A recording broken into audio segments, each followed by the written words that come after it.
ሰላም ጤና ይስጥልኝ። አይናለም ወርቁ ነኝ ከተኖረው ከኪሎድ ፕሮዳክሽን ጋር አብራችሁን ለመቆየት እንኳን ዳግም መጣችሁ። ዛሬ ከአርቲስት ተዋናይ እንቁ አንጋፋው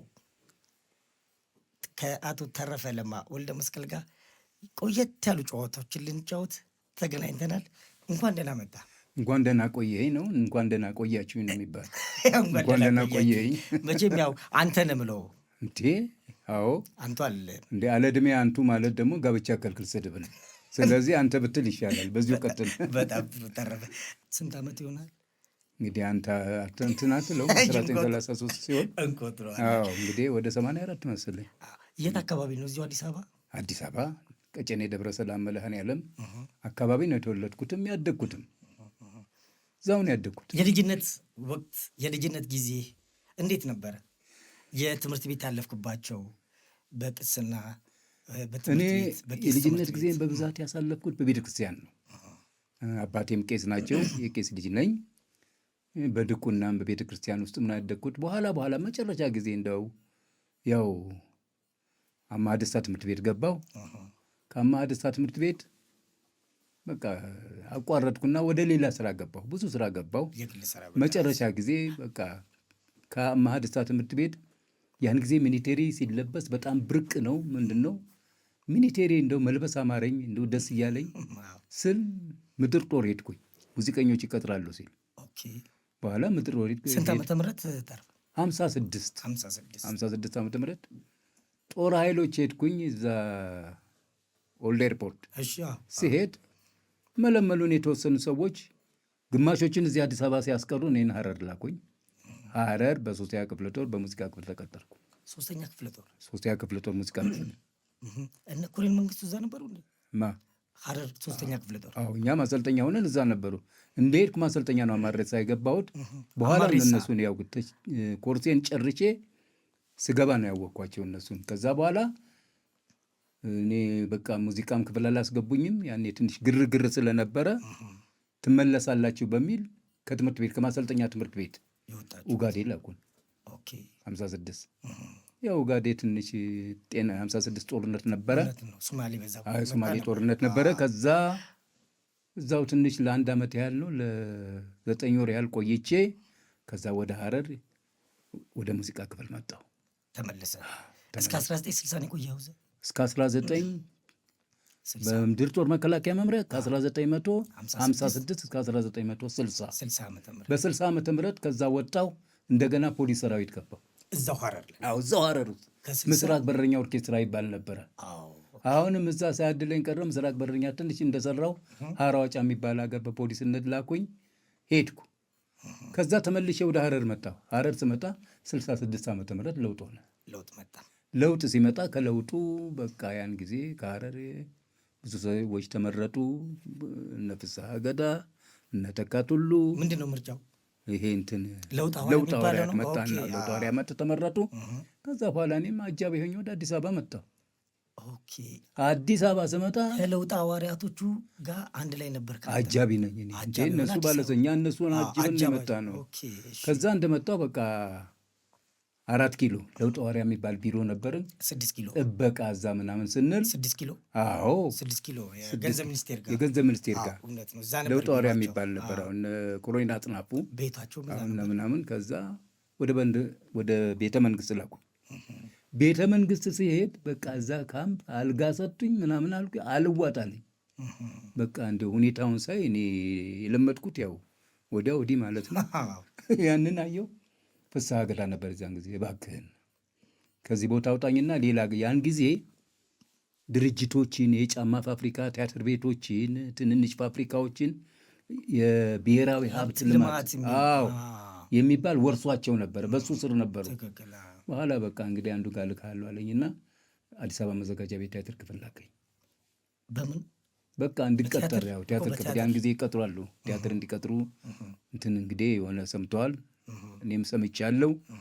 እዛ ላከኝ። ውስጥ ነበር ፍላጎት ነበር በጣም እኔ እንዴ ሙዚቃ እኔ ቲያትር የጀመርኩት በመላካዎች ሀገር ጊዜ ነው። ከነሳቱ ጋር ሁሉ ሃርሞኒካ ምናምን ሁሉ ይጫወት ነበር። ይሄ ስሜት ነበረኝ። እዛው ተሰማ ሙዚቃ ያስተማረኝ እሱ ነው።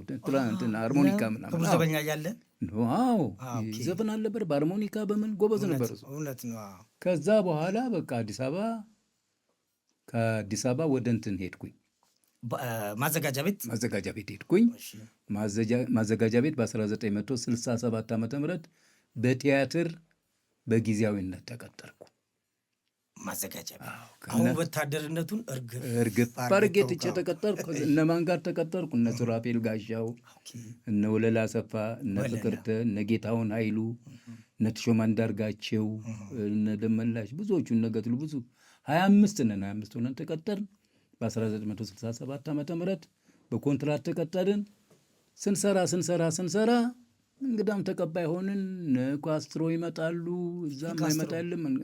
71 ዓመተ ምህረት ዋንታላሜራ ነበር ግዛ ላይ ደበበ እሸቱ ነበር የሚያስታውቀው ይመስለኛል። እሺ ኧረ ለምን ተሾመ ወልዴ የሚባል ነበር የኛ ቲያትር ክፍል፣ እሱ በጣም ጎበዝ ነው። እነሱ ሊያስተዋውቁን ከዛ በቃ እዛው እነሱ በ1968 ዓመተ ምህረት ቋሚ ሆነ። ሙሉ ቅጥር ተቀጠርን። ደሞዝ ስንት ሆነ? 45 ብር። በ45 ብር ደሞዝ ተቀጠረን። ከዛ ቲያትር መስራት ጀመርን። ስክሪፕትም ማንበብ ጀመርን። ያው በመጀመሪያ ጊዜ እዚያ ቲያትር የተሰራው ይመስለኛል ባለካባ ባለዳባ ነው። እዚያ ላይ ፍቃዱ ተክለማርያም ነበር፣ ሱራፌል ጋሻው እነሱ ነበር የሚሰሩት። እኔ በዛን ጊዜ ቲያትር ሳይሆን መብራት እነሱ ላይ እያበራው ላይትማን በመብራት እከታተላቸው ነበር። ከዛ በኋላ በቃ ስክሪፕት መሰጠት ጀመረ። የጸጋዬ ገብረመድህን ቲያትር መጣ። ታርቱፍ የሚል ነው መልእክት ነው እሳት ሲነድ ነው አይደለም፣ መቃብር ቆፋሪው የአቶ መንግስቱ ቲያትር መጣ። ከዛ ጀምሮ ቲያትር ጀመር። እንግዲህ ምን ብዬ ልንገርህ፣ እነ መቃብር ቆፋሪው ታርቱፍ ላይ ነው እኮ መቃብር ቆፋሪው ታርቱፍ መቃብር ቆፋሪው እነ ኦቴሎ መጡ። በቃ ከዛ በኋላ ሙሉ ቲያትረኛ ሆኜ። አንተ ነበር ከዛ ላይ መቃብር ቆፋሪ? አይደለም፣ ገለታ ተክለ ጻዲቅና ማን ነበር ወንድሜ? ሱራፌል ጋሻው መሰለኝ እንግዲህ ባላስታውስ እና መስራቴን ነው። ከዚያ በኋላ ቲያትረኛ ሆንኩኝ እላለሁ። ከዛ አንተን በደንብ ያደረገ እሳት ሲነድ ነው የጋሽ ጸጋዬ አቦጊዳ ነው መጀመሪያ የጋሽ ጸጋዬ እና እሳት ሲነድ ላይ ጆሮ ጠቢ ነበር። ጆሮ ጠቢ ነበር። ምንድን ነው ጆሮ ጠቢ? ተማሪዎች ነው ያን ጊዜ ተማሪ ረብሻ ነበረ፣ የወቅቱ ላይ የነበረ የተማሪ ትግል ነበረ። የዛን ጊዜ ጆሮ ጠቢ ነበርኩኝ እኔ። ጆሮ ጠቢ ሆኜ ነበር የሰራሁት። ፍቃዱ ተክለማርያም የተማሪዎች ዋና ቀንደኝ እምቢበል የሚባለው እምቢበል የሚል ዜማ የአያልነ ሙላት ነበረ። እሱ ላይ ነው እንግዲህ ቲያትር እየሰራን እየታወቅን ሄድ ነው የሄዳችሁት ማለት ነው። ሆቴሎ ላይ ደግሞ ብራባንሾ ሆኜ የሰራው። ከዛ በቲያትሮች የጸጋዬ ገብረመድህን ይጎርፉ ጀመረ። ብዙን ስራ የሱን እዛ ላይ ተሳትፈ? መልእክተን፣ አቦጊዳ፣ መቅድም እነዚህን መሳሰሉ ቴዎድሮስ፣ ጣይቱ፣ የሊስትሮ ኦፔራ እነዚህን ሁሉ በሙሉ ሰርቻለሁ። በጣም የሚገርም ነው። ብዙ ነው። ወደ 20-30 ያህል ቲያትር ሰርቻለሁ አዲስ አበባ መዘጋጃ ቤት ውስጥ። ያው ከነ አበበ ባልቻ ጋር አሁንም ካሉት ከነ ጌታሁን ግማሾቹ የሉም፣ እነ ወለላ እነ ፍቅርተ አብረን የሰራ ነው፣ አብረን የኖር ነው፣ አብረን ያደግ ነው ማለት ይቻላል እዛ ቲያትር ቤት። እዚህ ስራ ላይ ልመለስና እያየሁኝ ነበረ። ተሾመ ወልዴ እንደ ሰሙ ንጉሥ ታስያለ። ተሾመ ወልዴ ሰርቷል። ሙዚቃ ዘፈን ብቻ አይደለም ቲያትር ሰርቷል። በጣም የታወቀበት ቲያትር ነው ተሾመ ወልዴ። ውስጡ ላይ ያለ መጽሔቱ እዚህ ጋር አላዛር ሳሙኤል አለ፣ ወለላ አለች፣ ፍቅርታ አለች። ተመልካቾቻችን እንደዚህ የሚታዩት ፎቶዎች መቼ ነው? እዚህ ጋር ይላል መልእክተ ወዛደር ይላል። ደራሲው ጸጋዬ ገብረመድህን ነው። ከአቦጊዳ ቀይሶ በኋላ መልእክተ ወዛደር ይኸው ታየ ይላል። 1971 ዓመተ ምህረት 71 ዓመተ ምህረት በጣም የሚገርም ነው። በተራ ነበረ ዛን ጊዜ። የሚገርም ነገር በሰልፍ ነበረ። እንደውም በፖሊስ ተመለሱ የሚባልበት ጊዜ ነበረ። የቲያትር ሲታይ ህዝቡ ኦዲየንስ ከውጭ ጀምሮ ከአጥር መዘጋጃ ቤት ከአጥሩ ውጭ ነበር የሚሰለፈው። እዚህ ላይ አሁን ምን አለ እችን እንደው ልጨርሳትና ከአቦጊዳ ቀይሶ በኋላ መልእክተ ወዛደር ይኸው ታየ ይላል። የካቲት 10 ቀን ጓድ ኮሎኔል ደምሴ ደሬሳ የደርጉ ማዕከላዊ ኮሚቴ አባልና የደርጉ የሶሻል ክፍል ተጠባባቂ ኃላፊ መርቆ ከፈቱት አይደለ? እዚህ ላይ ተረፈ ለማ እንደ ዲማ በሬሳ ነው። እንደ ዲማ እዚህ ጋር ፎቶውም አለ። ዲማ በሬሳ ማነው? ዲማ በሬሳ ዲማ በሬሳ ገበሬ ነው። ምንም የማያውቅ አፉ ኮልታፋ የሆነ ገበሬ ነው። ታጋይ ነው። በጣም ጎበዝ ነው። እስከ መቅደም ድረስ አለ። ከዛ ከመቅደድ በኋላ ሞተ መሰለኝ። ባይዘው የቲያትሩ ተከታታይ ነው አይደለም? ተከታታይ ነው። ከአቦጊዳ የመጣ ነው። አቦጊዳ፣ መልእክተ፣ መቅደም 3 ነው። የሚገርም ነው። ልክ እንደ ኤፒሶድ እንደ ፊልም እኮ ማለት ነው። እንደ ተከታታይ ፊልሞች ማለት ነው። እንደ ጸጋዬ ገብረመድህን በጣም እኮ ነው። እዚህ ቲያትር ላይ ገጠመኝ አለ መሰለኝ እኔም የሰማሁትና በጣም የሚገርም እንደው የኦዲየንስ እንደው የህዝብ ገጠመኝ ነው ማለት ይችላል።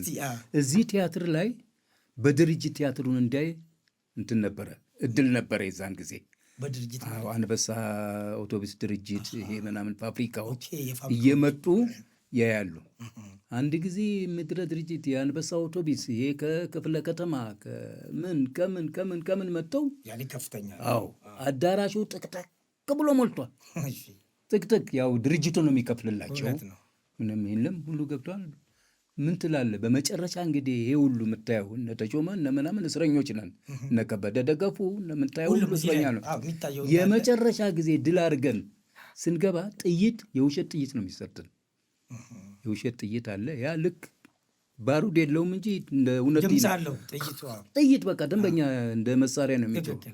አሁን ድል አድርገን እነ ጌታሁን ኃይሉ በፊት እኔ እነ ተሾመ ወልዴ እስረኞች ናቸው ታስረው፣ ከበደ ደገፉ እነ ሁሉ ያለ በቃ ድል አድርገን እስረኞች ደግሞ ታስረዋል። እነዚህ ግማሹ የታሰረ ነው።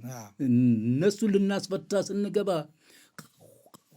እያል ስንሄድ መብረቅ አለ። ምን አዳራሽ አይመስልም። ያን ጊዜ በመብረቅ በምናምን አንድ ላይ ተያየዘ ነው። አዳራሹ ጠፍቷል። ጨለማ ነው። አዳራሹ ይጮሃል፣ ጥይቱ ይጮሃል። እናንተ ለመውጣትና ላለመውጣት እኛ ጥይት ነው የምንተኩሰው። በቃ እንደዚህ እንላለን። በኋላ ስንል አሁን ለጥ ብለን በቃ መጨረሻ ላይ ድል አድርገን ለጣልና መብራት ቀስ እያለ ይበራል። ቀስ እያለ ሲበራ ቀና ብለን ስናይ አንድ ሰው የለም። ወጥቷል፣ ወጥቷል። አንድ ሰው የለም። በቃ እንዲህ በጥይት ፍራቻ። በኋላ መብራት ሲበራ አዳራሽ ውስጥ ወስ የለም፣ እየተንጫጨ በቃ ለካ ወጥቷል። በኋላ እንደገና ኧረ ቲያትር ነው ግቡ ተብሎ ጋሻ ባታ ራስ ገባልኝ በሙሉ ወጣ። ግማሹ ቁጭ ብሏል። 1 2 3 በቃ ወጣ። እዛ አዳራሹ መጋረጃው ላይ ትርምስ በቃ ግቡ ተብሎ እንደገና እስከሚገቡ ለጥኛ ከእንደገና ተሰብስቡ እንዴት እንነሳ? ኦዲየንስ የለ፣ ጫጫታ ሆነ፣ ቤቱ ተረበጨ። በቃ ጥይት ተባለ። ከዛ በኋላ ያው እነሱ ገቡ። እንደገና ከገቡ በኋላ መብራት አጠፋን። መብራትም አጥፈን አላመኑም። እጅ ልንነሳ ነው መብራት ልንገባ። አሁንም ምናምን ይላሉ። አሁን መብራት በራ። መብራት ሲበራ ወተን እጅ ነሳን። እጅ ስንነሳ የነበረ ስሜት በቃ ታስረን ከዛ ከስቃይ ስንወጣ የነበረ ስሜት በቃ ግማሹ መድረክ ላይ ሊስመን ይወጣል፣ ግማሹ እንኳን ደስ ያለ በቃ የእውነት እንትን የተሰቃየን እዚህ ላይ ተዋል እንደምን እና እንደዚህ አይነት ገጠመናለን እላለሁ። በጣም የሚገርም ነው።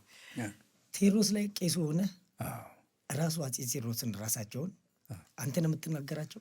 አዎ እኔና ጌታቸው አበራ ሞቷል፣ ነፍሱን ይማረውና እንግዲህ ብዙ ነፍሱ ቴዎድሮስ በነገራችን የጋሽ ጸጋዬ ነው።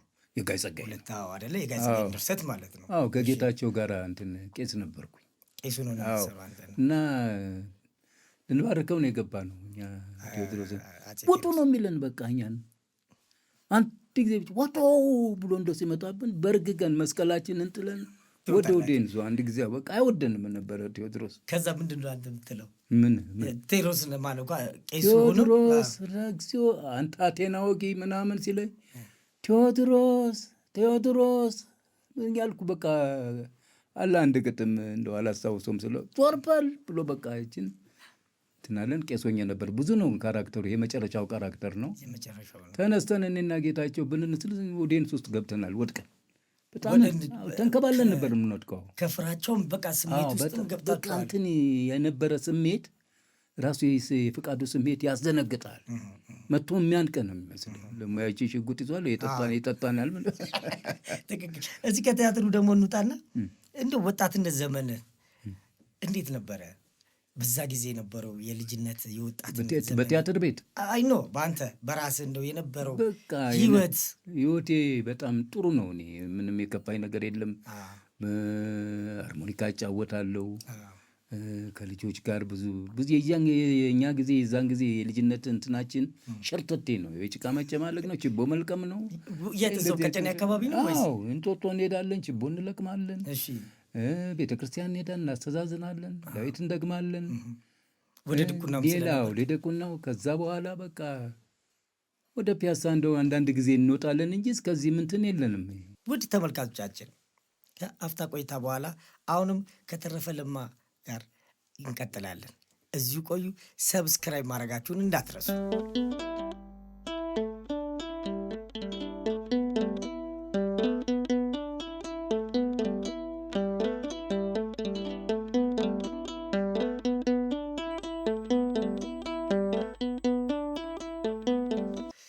ሰላም ሰላም፣ ተመልሰን መጥተናል። ጨዋታችን ወጋችን አሁንም እንደቀጠለ ነው። ከተረፈ ለማ ጋር ስለ ልጅነት እናውራ። ከቲያትሩ ደግሞ ወጣ እንበልና እዛው ቀጨኔ ነው ያው ያደግከውና የልጅነቴ ጊዜ በጣም የሚገርም ነው። እንዳሁኑ ጊዜ በሰለጠነው ልጆች አይደለም ያደግነው።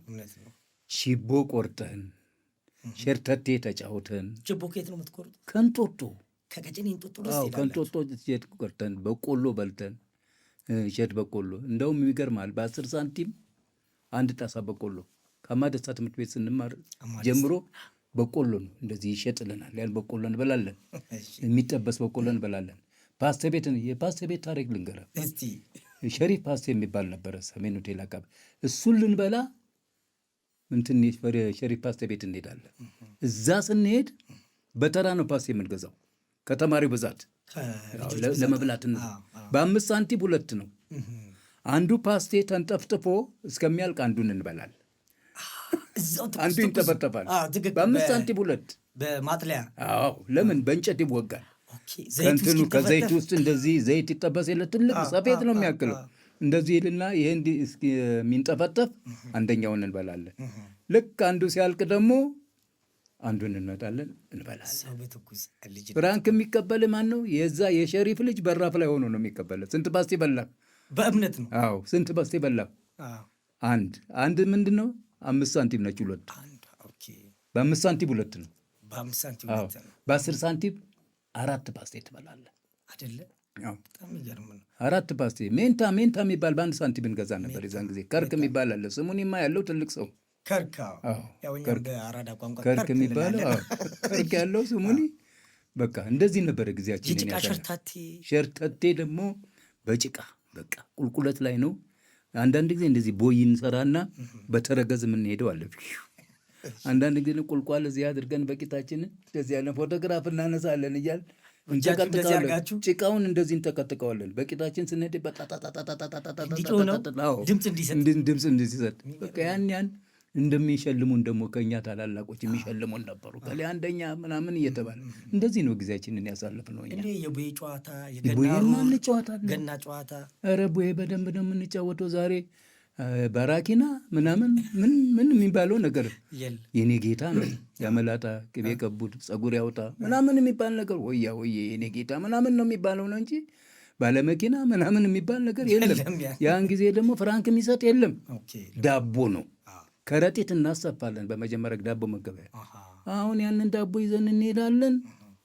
ለደብተር መግዣ ትምህርት ቤት ሲከፈት እንሸጠዋለን። ለዚህ እንጨት ለሚሸከሙ እንትኖች አሉ ወዛደሮች እንደዚህ እንጨት ሸጠው የሚከፈሉ ይመጣሉ። በቃ ከረጢት ይዘን ይከተሉናል። ሽጡልን ብለው በ5 ሳንቲም 2 ዳቦ እንሸጣለን። ሙልሙል በ5 ሳንቲም ዋጋ ነበረው። ዋጋ አለው። 5 ሳንቲም እንሸጣለን። ያችን ፍራንክ የሚሰጠን ሰው ካለን እንከፋፈላለን እንጂ ዳቦማ ቤታችን አለ። እንዴት ይዘን እንገባለን? የጥምቀት ጨዋታ በየቤታው ዳቦ ይጋገራል። ምንድን ነው የሚያስጨፍረን? ስሜቱ፣ ፍላጎቱ፣ የልጅነትን ፍቅሩ፣ ያለን ፍቅር እሱ ነዋ። ሌላ ፍቅር የለንም። ጥምቀት ምናምን ሲደርስስ? አይ ጥምቀት በቃ ጥምቀት ያው እንግዲህ ሎሚ ይዛችሁ ትሄዳላችሁ? እኛ ሎሚ ውስጥ የለንም። እጀ ጠባ ምናምን እንለብሳለን። ግን እኔ በኋላ እያደርኩ ሃርሞኒካ መጫወት ጀመርኩ። እሱ ጋር እኮ ልመጣልህ እኮ። ሃርሞኒካ መጫወት ጀመርኩ። በቃ በሃርሞኒካ እኔን የሚከተሉ አሉ። ማን ነው የሚከተልህ? ብዙ የሰፈር ልጆች በቃ ፕሮግራም እንዘለ ኮረዳ አናውቅም። ያን ጊዜ ምንም ነገር የለ፣ ጨዋታ ነው ስሜቱ። ምን እንደዚህ ነገር የለም። ጨዋታ። ስለ ሃርሞኒካ እንትን አልክ፣ እዛ ላይ ነበር የምትጫወተው? ማን ያስተማረ? እሳቱ ሲዘፍን ነው እሳቱ። እና አንድ ታደለ የሚባል ነበረ፣ አሁን ሞቷል አርጅቶ። እሱ ማርት ውስጥ ነው። ማቴዎስ ይባላል፣ አደለ ይባላል። እሱ ነው ያስተማረኝ እኔ ሃርሞኒካ። አሁንም ይዛታል? እስቲ ያውጣት። ይዘና ስላልከኝ ይችድና ቺነች እንግዲህ ሃርሞኒካ። ያው እንግዲህ መቼም የእኛ ትውልዶች እናቃታለን፣ ያሁን ትውልዶች አላቅም። አሁን ከለከሏት መሰለኝ። ለምን? አደይ አበባ ለመስከረም ሲፈነዳ ለጥምቀት ደግሞ ይቺ ትፈነዳ ነበር። እንደ ባህል አልቆጠረም። አደይ አበባ መስከረም እንደሚፈነዳው ይቺ ደግሞ ለጥምቀት ትፈነዳል። እና በልጅነትህ በጥምቀት ጊዜ ያው የአዲስ አበባ ላይ ያለ ነው የምናወራው፣ ጃልሜዳ ነው ተሰብስበው ሰው የሚሄደው። አዎ ከቀጨኔ እናንተም ልጆች እንዳለ ተሰብስባችሁ ትሄዳለህ። እንዴት መሰለ፣ እኔ ጃልሜዳን ካባ ለብሼ ምናምን ብዬ የአገር ልብስ ለብሼ ነው የሚሄደው። ከዛች በኋላ ግን ታቦት እቤት አድርሼ ወይንም ጃልሜዳ አድርሼ እቤቴ ደርሼ ሃርሞኒካዬን ይዤ ብቻ ወደ ጃልሜዳ ነበር። አዎ ለምን መሰለ፣ ቀስ ብዬ ልብሴን ቀይሬ ነው። ያን ጊዜማ በታቦት በሚወጣበት ጊዜ አልሄድም። ታቦት ከገባ በኋላ ነው ጨዋታው። ቶሎ ብዬ ቤቴ ደርሼ ሃርሞኒካ ይዤ ሄጄ ነበር እንትን ምለው። ሃርሞኒካ ሄዳለሁ። ለምን ይጠብቁኛል የሰፈር ልጆች፣ ትታወቃለህ። አዎ እኔ ያለው ታደለ የሚባል አለ። እውነቴን ነው የምልህ፣ እነሳት ሁሉ ይጫወቱ ነበር። ሃርሞኒካ በጣም ጎበዝ ነበር። ጋሽ ሳቷ በጣም ጎበዝ ነበር። እንደዚህ በየመንደሩ ሳይሆን እሱ እንትን ይጫወት ነበር። ቤቱ ሁሉ ምናምን ሀገር ፍቅር ሁሉ ምናምን ይጫወት ነበር። ጋሽ ጃልሜዳ ምናምን ጓደኞች ጋር እንደዚህ እና በጣም ሰፈራችንም እንደዛ መነን አካባቢ ስለሆን ያስተማረኝ እሱ። ስለዚህ በዚህች ሃርሞኒካ በጣም እውቅና ይዛል ማለት ነው እንዴ? አዎ መቼም አሁን እቺን ሃርሞኒካ የዘጠናዎቹና ከዛ በፊት ሊሆን ይችላል ነው ምናቃት። አሁን ላይ ያሉ ልጆች ብዙም ላያውቋት ይችላል። በዚች ብዙ ነገር ይጫወታሉና እንደዚህ ነው። እስቲ ባንተን ነገር የሚጫወቱት ምን መሰለህ? በመጀመሪያ ሃርሞኒካን መደነሻ ነው የሚያደርጓት። እንዴት ነው የሚሉት? የመጀመሪያ መጨረሻ ጊዜ እኛ በደንብ መስፈን ጀመርን። በሃርሞኒካ እንደዚህ ማለት ጀመርን። እንግዲህ እያጠና ነው ለምሳሌ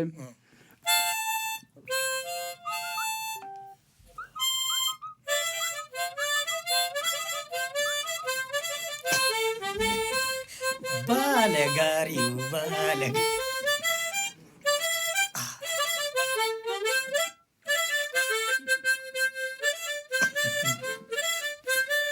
ቶሎ ልዳው እንላለን። ከዛ አልማዝ ምንዳ ነው እንላለና ያን ጊዜ አልማዝ ምንዳ ነው የምንለው ትልቅ ጨዋታ ነበረ ያን ጊዜ። በሌላ እንደዚህ ምንም የለም። ከዛ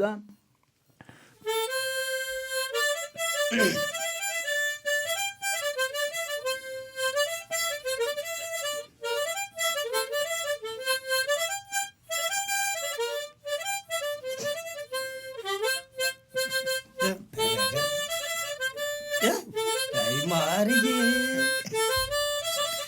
የሰርግ ዘፈን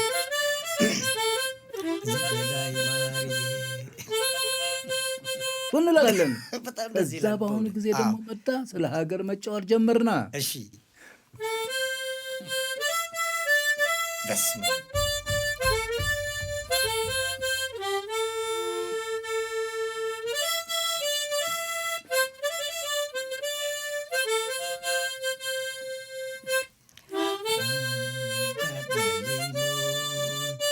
በአገር ይለቀሳል ወንድምህ ቢሞት በአገር ይለቀሳል ሀገር ወዴት እንደው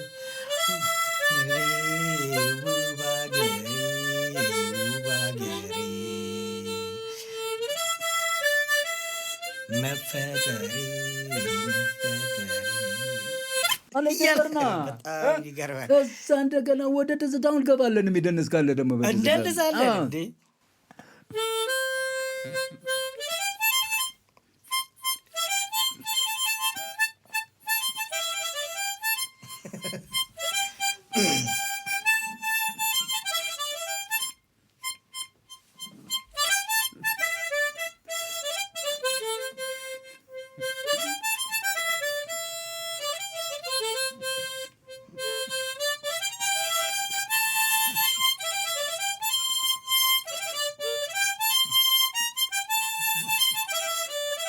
የሚገርም ነው።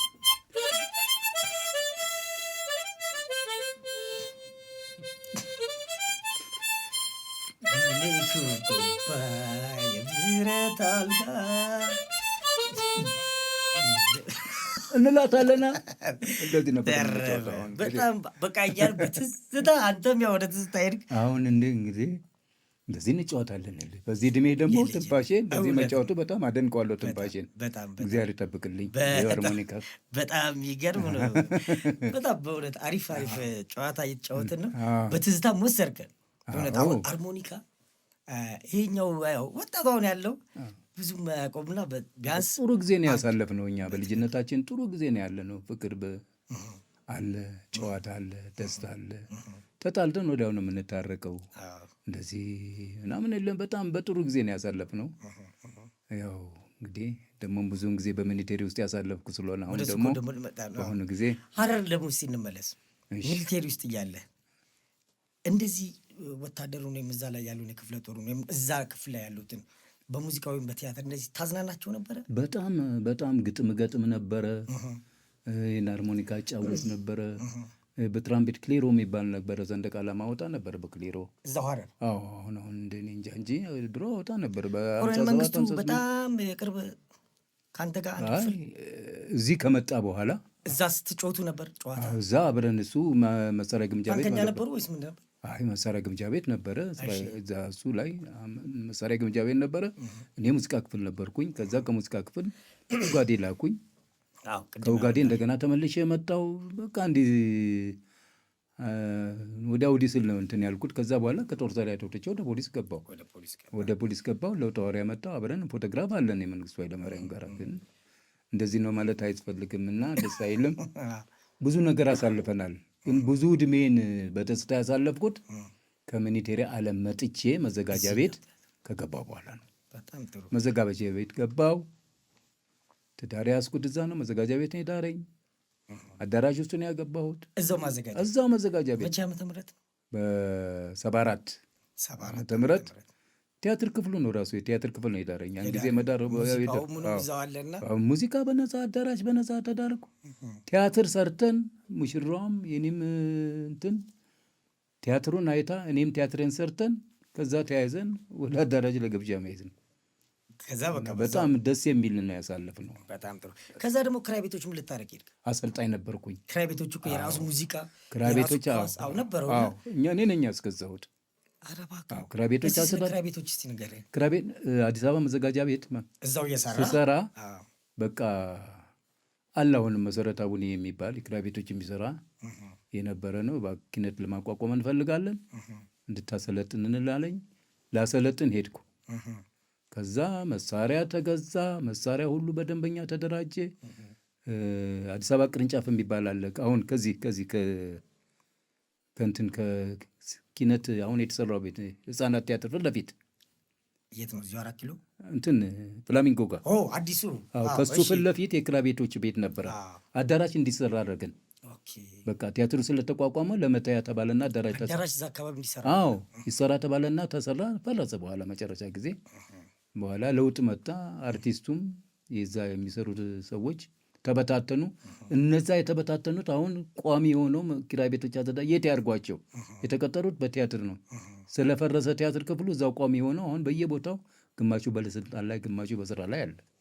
እዛው እየሰሩ ነው። እነ ጥላሁን እልፍነህ አንተና እነ ጥላሁን እልፍነህ አሸው እነ ያህያ ብዙዎች ናቸው። አሁን አሰፉስ አሰፉ ደባልቄ እሷም አንተ እኛ ጋር ነበር፣ ከቤቶች ነበረች።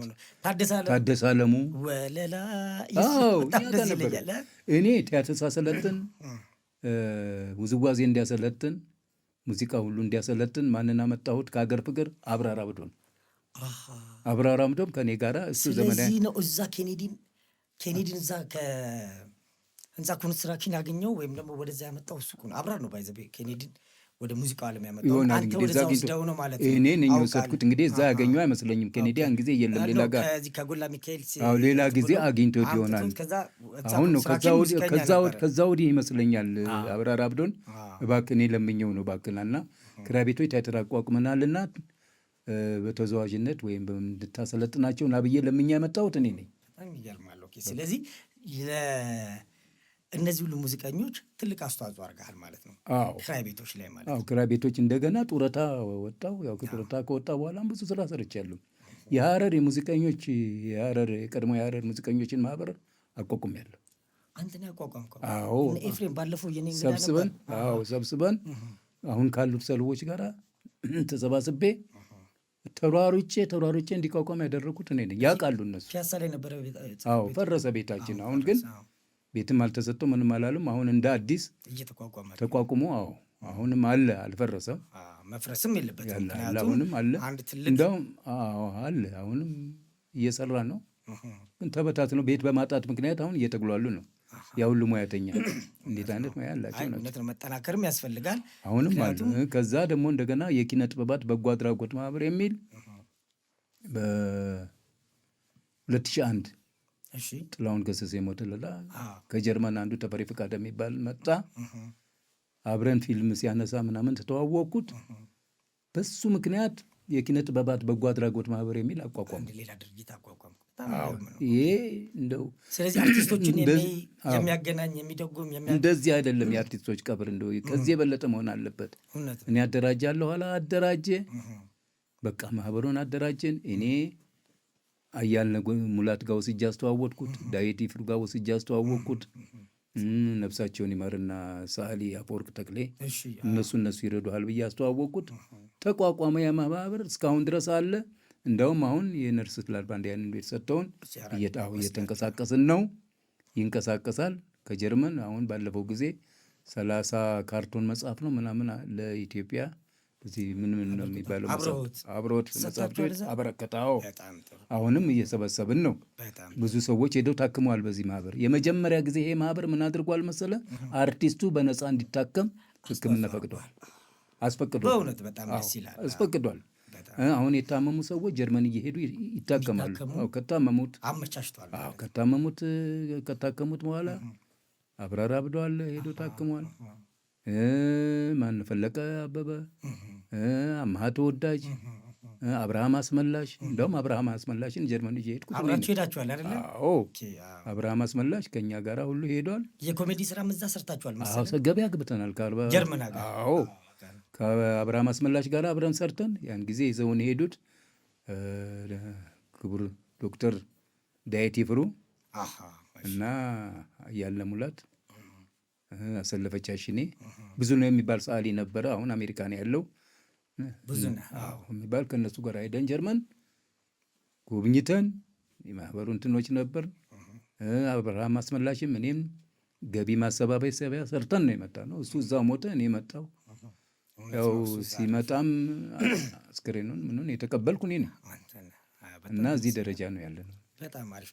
የሊስትሮ ኦፔራ አንድ ዶክመንተሪ አለ፣ አፍሪካን አንደር ዘ ስካይ የሚል ዶክመንተሪ ላይ ቢቢሲ የሰራው ነው። የሊስትሮ ኦፔራ ሄዶ እዛ ብሔራዊ ቲያትር ይመስለኛል ማዘጋጃ ቤት ነው የሰራ ነው። እዛ አይቼዋለሁ። አንተም እዛ ላይ አለ አለው አይደል? አበበ ባልቻ እንደ እብድ ሆኖ ነው። አበበ ባልቻ እንደ እብድ ሆኖ ነው። ከበደ ደገፉ እንደ እብድ ሆኖ ነው። እኔ ደግሞ ከአውላቸው ደጀና ጋራ አውላቸው ደጀኔ አይነ ስውር፣ እኔ መሪ ሆነን ኡፋ እንለምናለን። ኡፋ ምንድን ነው? ምግብ ማለት ነው። ቲያትሩ ኡፋ ለምኑ ስለሚል አሁን ያ በፌስታል የተያዘን ለምንን እንሸጥ ብሉ እያልን ነው እንትን የምንለው። ምንድን ነው የምትለምለው? ምን እያልክ ነው? ምግቡን ራሱ እናስተዋውቃለን። የለመን በዛ በፌስታል ከለመንበት ቦታ ያ ፌስታል የሌለው የለም። ምን አለው? አደባባይ ላይ አሁን ወጥተን እንግዲህ ብሉ አሮስቶ ዲቢቴሎ አሳኩቶሎቲ ፓስታ ሽታ መኮሮኒ ሰኮንዶ ሚስቶ ስጋ ቦሎኛ ክትፎ ዝልዝል የጎድን ጥብስ መንጋጋ ሳይነካው አንጀት የሚደርስ ጎረድ ጎረድ አይብ ቅንጨ ምንጨታ አልጫ ትሪፓ ሰልጣጣ ፍሩታ ብሉ ዕድሜ ለሁለቱ እያልን ያን ፌስታል እንጀራ እንሸጥ ነበር ከሁላቸው ደጀኔድ ጋር። ወለቱ ማለት ብሉ ለወለቱ አይ እንጂ ወለቱ ማን እንደሆነ ደራሲውን ጠይቀው እና ያ ይሄ ሁሉ ምግብ አሁን ማን የያዘው? ፌስታሏ ነች። ከያለበት ነው የሚለመነው። ከአንድ ቤት አሮስቶ ፍርፋሪ ይሰጠናል፣ ከአንድ ቤት ዲቢቶሎ ፍርፋሪ ይሰጠናል። ያቺ የያዘችውን ለመግለጽ ስለዚህ እዚህ ላይ ነበር። በጣም የሚገርም ቲያትር ነበር አይደለ? ለማኞች ነበር እና አበበ ባልቻ እናቴ አበበ ባልቻ ከበደ ደገፉ እና በጣም እንደውም አበበ ባልቻ ከበሮ ይዞ ብድ ነው ከበሮ ይዞ ይጫዋል። ጊታር አለው እዚህ ጋር ጊታር ነገር ከኛ ሁሉ ምግብ ይነጥቅ ነበር። የለመነውን ምግብ ይነጥቀን ነበር በቲያትሩ ማለት ነው። አይ ነው በቲያትሩ ላይ በጣም ይገርም። ሌላስ የከርቼሎ ዘፋኝ? ከርቼሎ ዘፋኝ የእንትና ነው የሰራዊት ፍቅሬ ነው። የሰራዊት ነው። አዎ እሱ ላይም ሰርቻለሁ። እንግዲህ ሶስና ጣይቱ ማዶ ለማዶ የትዕግስት አለሙ አይደለም? ማዶ ለማዶ አይደለም፣ ማዶ ለማዶ ማዶ ለማዶ የትዕግስት ነው። ትዕግስት የታፈነው ጩኸት የእንትና ውድነ ክፍሌ። እሺ እንዳውም የታፈነው ጩኸት ላይ ምን ተባልኩኝ እኔ መሰለህ? የታፈነው ጩኸት የታፈነው ተዋናይ ያወጣ ተብለው በጋዜጣ ወጡት። እንዴት ማለት አልገባኝ። በቃ አሪፍ ስለተጫወትኩ አሪፍ ስለተጫወትኩ አልታየውም። በጣም የታየሁበት ቲያትርና እነ መልእክተን በፊት እነ መልእክተ ጋር እነ ቦጊተ ነበር የታየሁት። ከዛ በኋላ ደግሞ ቆይቼ በዚህ ስታይ የታፈነ ጩኸት ወጣ፣ ቲያትረኛ ወጣ ተብዬ የተመሰገንኩበት ቲያትር ነው። በጋዜጣም አውጥተውኛል። አሪፍ ስራ ስለሰራ አሪፍ ስራ ስለሰራው። ወደ ሽልማቶች እንሂድ። ከኮሎኔል መንግስቱ ጀምሮ በግጥም ተሸልም ያለው። እስከ የት ድረስ ነው የተሸለምከው? በግጥም ነው እሳቸው ሸለሙ። እንትን አዳራሽ ሰባ አዳራሽ ኮንግረስ አዳራሽ ሄደን በክብር ተጠራን። በክብር ሰጡን። ሽልማት ሰርተፍኬት ነው፣ ባለስልጣን አይተነዋል። ሰርተፍኬት ነው ሰጡን። ከሱ ይህችን እጅ አግኝቻለሁ። ሌሎች ሽልማቶችን ሌላ የከንቲባ ጽሕፈት ቤት ከንቲባ የዚህ መስሪያ ቤት አለ። በማዶ ለማዶ የሰጡኝ አለ። በፍርሃት ብዙ ነገር አሉኝ ሰርቲፊኬቶች፣ ግን ተሸክሞ መምጣቱ ይከብዳል ብዬ ነው። ብዙ ፊልሞች ሰርቻለሁ። ብዙ እንትኖች ሰርቻለሁ። ፊልሞች ላይ ምን ሰርተሃል? ማለት ማን ላይ አታስታውሳለህ? ሆቴሉ ላይ እንትን ማን ነው አትሌቱ ላይ ሰርቻለሁ። ሲመት ላይ ሰርቻለሁ። ብዙዎቹን ደረሰዋቸው። አንድ 4-5 ፊልሞች አሉ። ተከታታይ ፊልም በጣም ብዙ ነው የሰራሁት። እነ መለከት፣ አሁን በቅርብ ጊዜ ደግሞ በሕግ አምላክ የሚል ፊልም ብዙ ነው የሰራኋቸው። የእግር እሳት እንደ ወደ ማጠቃለያው እየሄድን ነው እና አሁንስ ጡረታ 2003 ላይ ነው? 2003 ወጥተው ግን እሰራለሁ። አሁንም ትሰራለህ? አሁን ያስታውሰኝ ካለው እሰራለሁ ፊልም ላይ። ውድ ተመልካቾቻችን ከአፍታ ቆይታ በኋላ አሁንም እንመለሳለን። ከኛው ጋር ቆዩ። ሰብስክራይብ ማድረግ እንዳትረሱ። ከተኖሮ ፕሮግራም ይቀጥላል ከኪሎድ ጋር።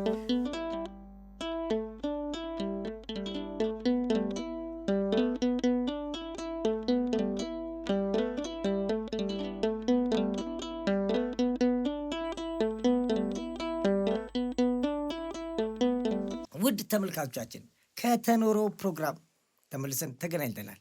ይህ ፕሮግራም የኖርንበትን የጊዜያቶችን እያወሳን እየተጫወትን የምናወጋበት የምንዝናናበትና የምንማርበት ፕሮግራም ነው። ከኪሎድ ፕሮዳክሽን ጋር አሁንም ከኛ ጋር ሆኑ። ተረፈ ተመልሰን ተገናኝተናል።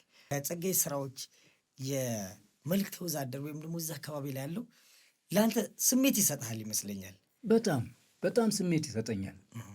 የጸጋዬ ገብረመድህን ድርሰት ክቡር ጸጋዬ ገብረመድህን ልበል፣ እውነት ድርሰት በጣም ነው በጣም ነው። እኔ ምክንያቱም ብዙ የእሱን ድርሰቶች የእሱን ቲያትር ሰርቻለሁ። እንደው ከማይረሳኝ አንድ ፉላስ ካሳን የሚናገረው ነገር አይረሳኝም። ድርሰቱን ማለቴ ነው። ምን ይላል መሰለ?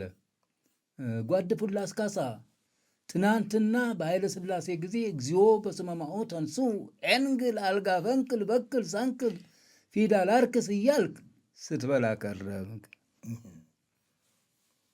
በደርግ ጊዜ በኃይለ ሥላሴ ገደል ደግሞ ጻረ ኩሳኑ መንፈስ ቅዱስ ስትበላ ቆማጥለቅ ቆማውለቅ ትናንት የቀበሌ ዛሬ የኮሙኒስት እንዲህ እያጭበረበርክ ትኖራለህ የሚለው ቃላት ትዝ ይለኛል። ይሄን ሳስታውስ እኛንም የተቆጣን ትዝ ይለኛል። ቄስ ሆነን ውጡ እናንተ አቴና ወጌዎች ሲል ቴዎድሮስ በጣም ትዝ ይለኛል። እንደው ከማስታውሳቸው ቃላቶች እኔ ቄሱ ነበርኩ። እኔና ጌታቸው አበራነን ያን ጊዜ ውጡ እናንተ አቴና ወጌ ሲሉን ተያይዘን ከነ መስቀላችን መስቀሉ እዛኛ እዚህ የምንወድቀው ኦዲየንሱ ላይ በጣም ትዝ የሚለኝ አንተ እዛ ላይ እንደ ቄስ ሆነህ ስትሰራ የምትለው ነገር አለ። እግዚኦ ማርኩስ ምናምን ነው ምንድን ነው? መስቀል ይዤ ነው ቴዎድሮስ ቅዱስ ገና ቅዱስን ሳልጨርስ ነው ውጡ ብሎ ያለን በቃ እንዳይሳለመኛን መስቀል። ከዛ አንተ የምትላት መደባደብ አለች አይደል? ግን አሁን አላስታወስኳትም። በጣም ጠፋች፣ ጠፋች። በጣም ጥሩ። እንደው ገጠመኞች አሉ ቲያትር ላይ። አሁን ለምሳሌ የአንተ ደግሞ ልደት ከገና ጋር ነው። ስራ ደግሞ ውስጥ እኔ ልደቴን አክብሬ አላውቅም። ቤት እናቴ በምትጠምቀው ጠላ በምትጋግረው ዳቦ ነው እንጂ የማከብረው ልደቴን አክብሬ አላውቅም። አሁንም ትዳር ይዤ በሚስቴ ጠላና በዳቦ ነው የማከብረው እንጂ ልደቴን አክብሬ አላውቅም። በስራ ማጋጣሚ ቤት አሉልማ በዓመት በዓል እኛ ስራ ነን። ስገባ ያው ልደቴን አከብራለሁ። አሁን እንግዲህ ምናልባት ወደፊት ደግሞ 80 ምናምኔን አከብር ይሆናል እግዚአብሔር ካለ እንጂ አክብሬ አላውቅም ልደቴን። ገጠመኞችስ እንደው ይኖረዋል? ገጠመኝ ቲያትር ላይ፣ ትወና ላይ፣ መድረክ ላይ ሊሆን ይችላል፣ ፊልም ላይ ሊሆን ይችላል። አዎ እንግዲህ አንድ ጊዜ ገጠመኝ የጋሻ አባተ ገጠመኝ ነው። የመንታ እናትን ስሰራ ነው። እኔ ፊልም ማንሳቱን አላውቅም። ይቀረጻል ሙት ብሎኝ እንደዚህ ሞቼ ተኝቻለሁ።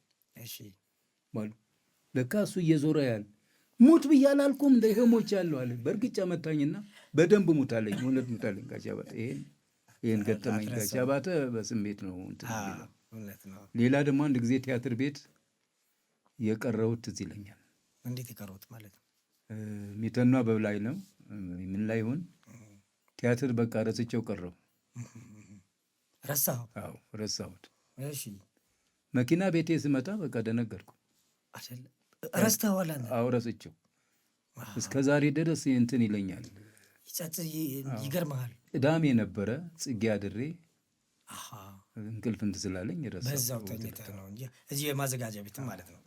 ፊልሞችንም ብዙ ሰርተሃል። ሰርቻለሁ። እነ ዋስ፣ የዥዋዥዌ፣ የግደል ማሚቱ አይደለ? አዎ ሰርቻለሁ። አትሌቱ አበበ ሲመት፣ ያልተሄደበት መንገድ እነዚህ እነ ዋስ፣ የዥዋዥዌ ብዙ ናቸው።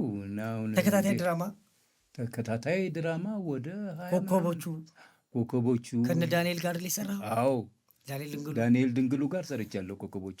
እሺ ሌላስ ብታስታውሳቸው?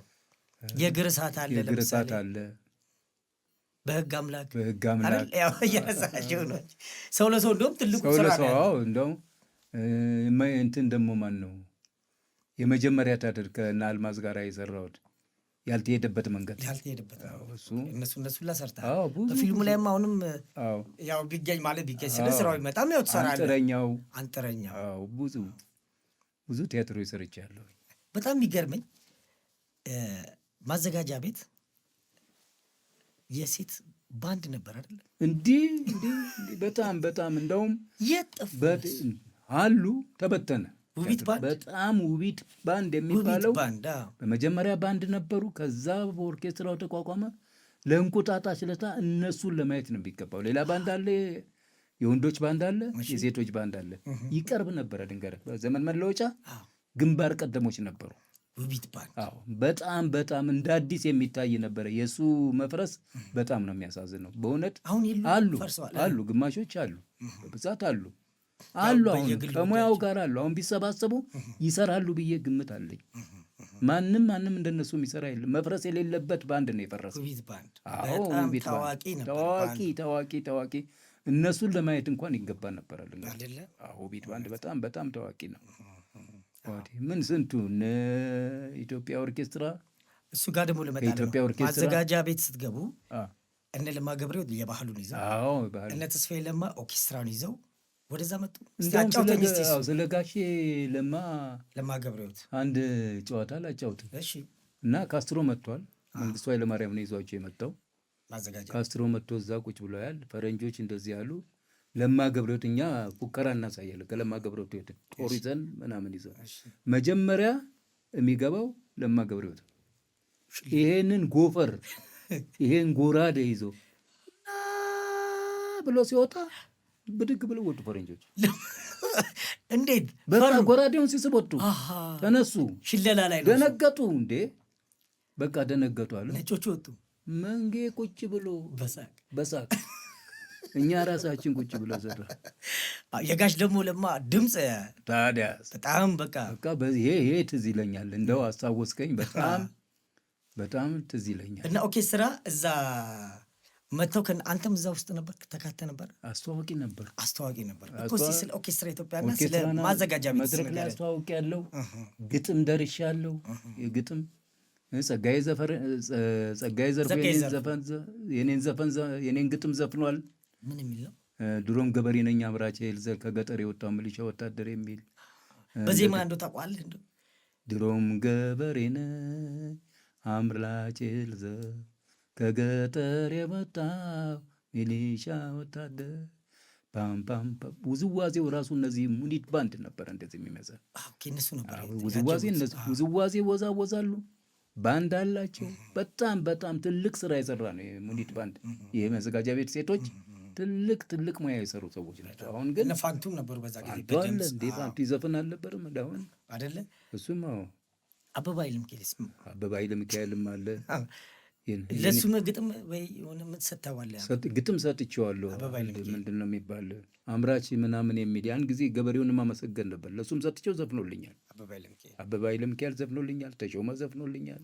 አበባ ኃይለ ሚካኤል በጣም ከሚታወቀው ዘፈኑ ያው ተመልካቾቻችንም እንዲያውቁት ጮኛዬ ናት አይደለ? አበባ ኃይለ ሚካኤል ትክክል። ለተሾመስ ምን ሰጠው? ማለት ምን ሌላ አንድ ግጥም ነው? እንደውም ተሾመ ግጥም ስሰጠው ያርመኝ ነበር። አርሞ የዘፈነልኝ ዝፍን አለ ተሾመ። ምን የሚለው ነው ካስታውስ? እኔ አንቺን አልጣ የሚል ነው። ልውደቅም ልፍረጥም እኔ አንቺን አልጣ ተበትጀ ምናምን የሚል ግጥም ዘፍኖልኛል ተሾመ። አንተስ በአንተ ካሴት ወይ እንደው አንድ ሁለት በሸክላ ሚሆን በድምፅ አንተ ከመላኩ አሻገሬ ጋር ድሮ ድምፅ በነበረብኝ ጊዜ ከመላኩ ጋር ስሰራ ማጣትና ማግኘት የሚለው ላይ አንድ በዜማ ብያለሁ። ዜማውን ግን ማለት ስለማልፈልግ ነው። ድምፄም ስለማይሰራ ደግሞ ድምፄንም ሳይሆን ዜማውን ይወስዱብኛል። ለዛ ነው ዚክተው ማለት። በጣም ደስ ይላል። ወደ ማጠቃለያው እየመጣን ነው። የምታመሰግነው ካለ የኖርክበትን ጓደኞች ሊሆን ይችላሉ፣ አንተ የምትለው ነገር እስቲ። እኔ በአሁን ጊዜ የማመሰግነው እግዚአብሔር ይስጠው አበበ ባልቻን ነው።